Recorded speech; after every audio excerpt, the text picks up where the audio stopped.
Excellency, Mr. President of the General Assembly, ladies and gentlemen.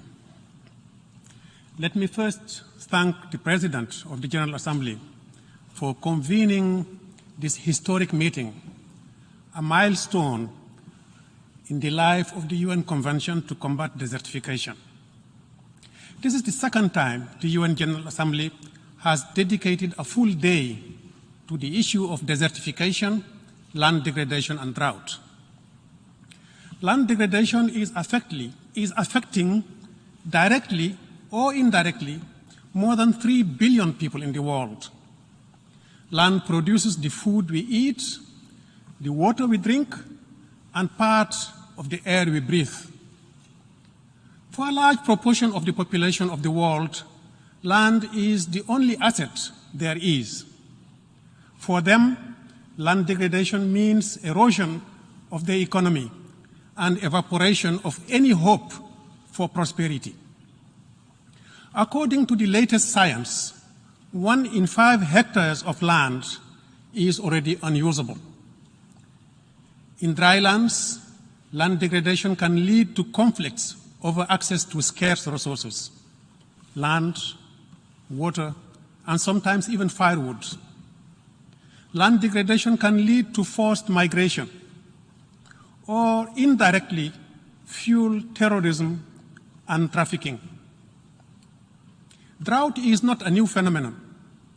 However, the frequency and severity of recorded droughts are worrying. No country is immune to drought, rich or poor, though the poorest bear the brunt. As countries are deploying their post-COVID recovery plans, allow me to give you some insights from recent UNCCD research on how we can use these opportunities to build better forward with a land-centered solutions. Put simply, a land-centered approach to COVID-19 recovery can change the world. So far, the world's largest economies have already spent $16 trillion in post-COVID recovery efforts. Investing a fifth of that amount collectively per year could shift the world's economies to a sustainability trajectory. Within a decade, the global economy could create close to 400 million new green jobs, generating over $10 trillion in annual business value. Through restoring natural ecosystems, through rewarding agriculture that keeps soils healthy, through incentivizing business models that prioritize renewable, recyclable, or biodegradable products and services. All of this while delivering the benefits for nature, the climate, and human health. To do this, we need coherence, alignment, and cooperation in 3 areas of policy response. The first area is jobs. Creating permanent work in regenerative agriculture, agroforestry, green infrastructure, and ecosystem restoration would create many more stable, decent jobs, especially for youth and women. These are the kinds of jobs that will take us forwards, not backwards. The second area is finance. To spend in the right places, we need coherent policies.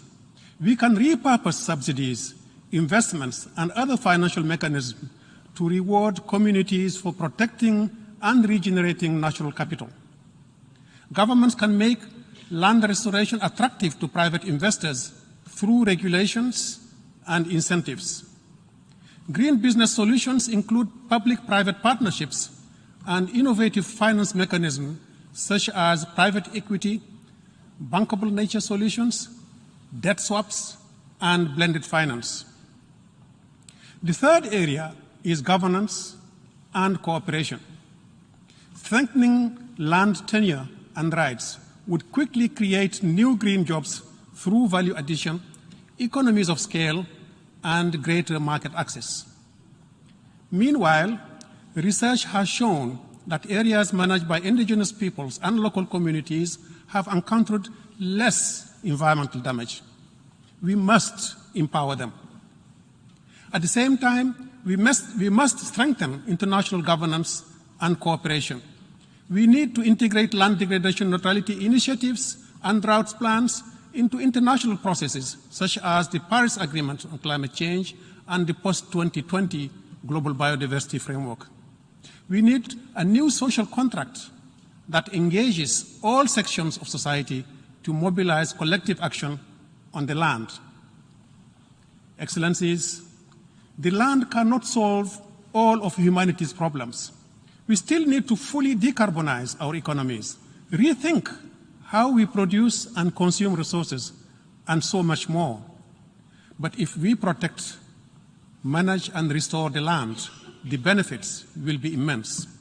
We will create recovery from the COVID-19 economic crisis, reduce the risk of future pandemic, slow climate change, and protect biodiversity, free millions of people from poverty and hunger, help to create a world of peace, prosperity, and equity. You hold the power to make these benefits a reality. I urge you to begin using